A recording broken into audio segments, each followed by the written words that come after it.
Time now for us to talk business, talk agriculture. It's supposed to be the mainstay of our economy, but there's so much of it that a lot of people are not aware of. We have the state chairman of Federation of Agricultural Commodity Association of Nigeria, Facan, with me. I'd like to thank Nahoro Ojefo. Thank you for joining us on the program. Thank you. Good morning. We also have with us Omorogbe Joseph, who is the secretary of Facan. Thank you for joining us on the program. Okay, let's quickly look at what are the potentials of agriculture in terms of export for Nigeria and revenue for Nigeria, then in line with the vision of Facan. The first, we as a country, we are just singing the chorus of agriculture, while other people are doing the business of agriculture. First, we must be intentional about anything about agriculture, because agriculture is it's a business of its own. It's not a social program. It's not a poverty alleviation program. If you check the history of our export between 2019 to 2020, the oilseed products have dominated almost close to half a trillion. Now, if we can put effort intentionally and do our identification, I believe Nigeria will rise up from this whole mess. Already now, cocoa is already hitting about 109 billion, generated, the revenue generated. Sesame seed is going to 111 billion as at 2019. So cocoa, cashew nut is coming around 50 to 38. Before it was 38, now it's already hitting up to 50 billion, annually. So these are some of the products that are viable.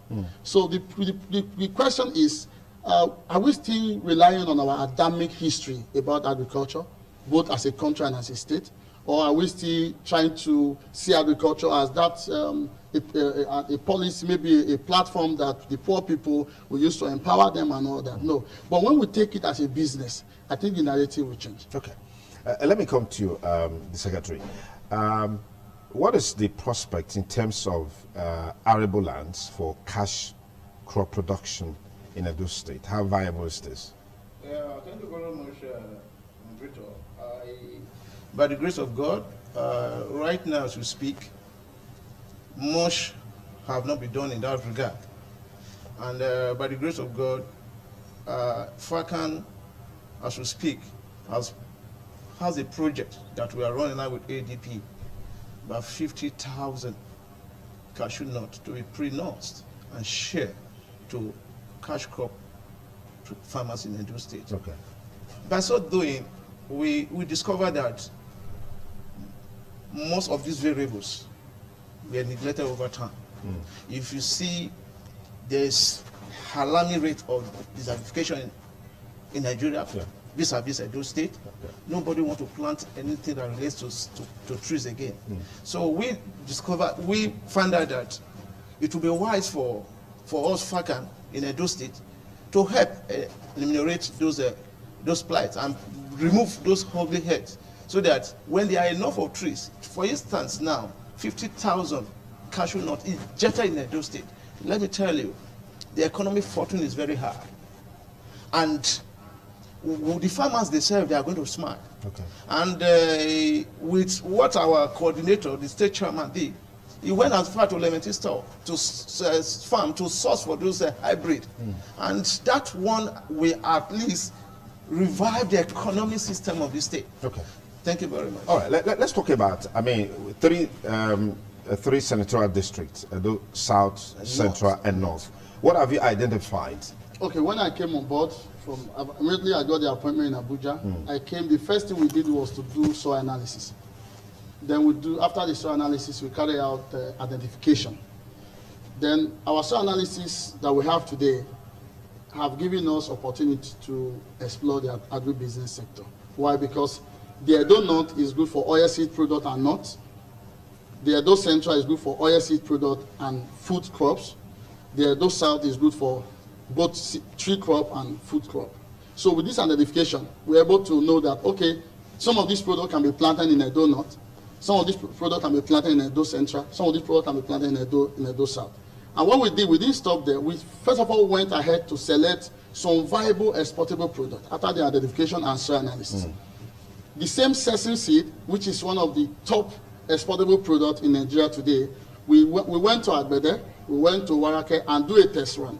And it went out successfully. Okay. We have about 4 trucks where a ready buyer was there to buy it off. Wow. And we signed a contract ahead of time because that is what we do as Facan. We create the market, we create the value, then we develop the farmers. So after the analysis, we did a test run. It was wonderful. Granite can do well in a donut, very well. Sesame can do well in a donut, very well. Soya bean can do well in a donut, very well. Now, cashew can do well in a donut, very well. Edo Central can go for sesame and cashew nut, as well as cocoa. Edo South can focus on cocoa and as well as Duga nut. Yes. You get it? Okay. So the problem have been identification, which Facan have done. Okay. Then another problem was that analysis, because we have an academic history that Edo South we can plan this. Nobody's really having time to dig far, to do research, you know, to really see what we can do. And again, we have a problem of putting farmers at the back end of this industry, you know, of the food industry. Yeah. Now, the farmers in the north, most times we have warehouses. My company have warehouses all over before I become Facan chairman. Till now, we still have warehouses across Nigeria. About 11 warehouses we have. Now, I discovered that in the north, these people smile home. The farmers go home smiling. At the end of every year, they know what they're talking about. They can take care of so many things. Okay. You see people putting more effort in developing this product. Okay. But in the south here, we discovered that farmers are suffering. Why? Because they are relying on one history of planting cassava, maybe doing plantain and all that. They are viable. Okay. But is it, have you checked the value? Because when you know the value of a thing, abuse is inevitable. Yes. So the value of this product matters first. Okay. Now, if a ton of sesame is going for 520,000 at the moment, and a ton of cassava is going for highest 52,000 now, before it was 15,000, that means it's not, you can't compare. They are not the same scale. They are not the same scale. That means about 15 ton of cassava is going for 1 ton of sesame. Yeah. And what is the what is the duration? And these crops you're saying they can be produced in I said we have done it. Wow, you've done the test run on it. We have okay, done now it. let's go because we don't have so much time. How can more farmers take advantage of what Facan is providing? Youths out there, how can they explore this opportunity? And then how can they also reach you? Let me get you to respond. I'll come back to you. Okay, thank you very much, brother moderator. By the grace of God, on this Friday, we are organizing a stakeholders meeting primarily for the real farmers, not political farmers. Okay. And that program, we want to interface with farmers, want to share their pains, want to equally tell them that this is what Facan has come to do in Edo State.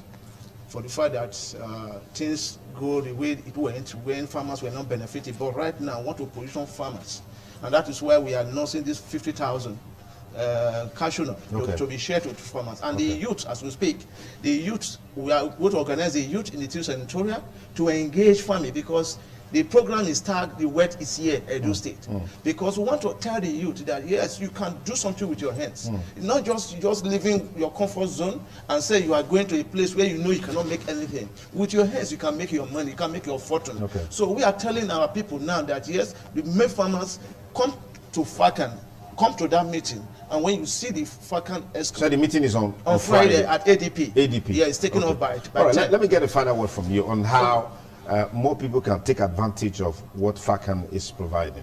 Okay, what we are trying to do as Facan is to bring out a platform that nobody have any choice than to go into this platform. Because as we speak now, we have about 11 to 13 foreign companies, both who are exporters, that told us, oh, go to Edo State. If they can plant this product, we are going to buy 100%. Wow. Now, they are going to give them contract ahead of time. And the things we are doing, the note we are sharing, and the assessment we are going to be sharing for farmers is free of charge. No money from government. So that's just take the seeds. Yeah, you go and plant. No seed to harvest. Yes, before you finish planting, there is a market ready for you. That's the money is ready for you. So it's ready for you. I don't see why government, because every farmer, they have this. I've been in agribusiness for many years now. Wow. This is one thing you should know. If a farmer understands the product and the value of what you want to plant, government can force you to do it. Absolutely. Government don't need to give you money. Absolutely. If you go to Edo North as we speak now, many youth are planting cashew nut all over. Wow. Levetis farm had the highest cashew farm in Edo State. Wow. I have my own cashew farm there. Wow. Now, Everybody is planting without government support because they know the value. Okay, all right. I'm sure we'll have you guys here again to talk more, but our time is up. Enahoro Ojefo is the state chairman of Facan, as well as Morogbe Joseph, who is the secretary, giving us insight into the potentials. I mean, if you look at Enahoro and he tells you he's a farmer, you wouldn't believe, you probably would think that he's one of the senators, one of the senatorial district. Anyway, thank you for coming on the program. Thank you. It's the TMI. We take a short break. We'll be back with you right after this break. Don't go away.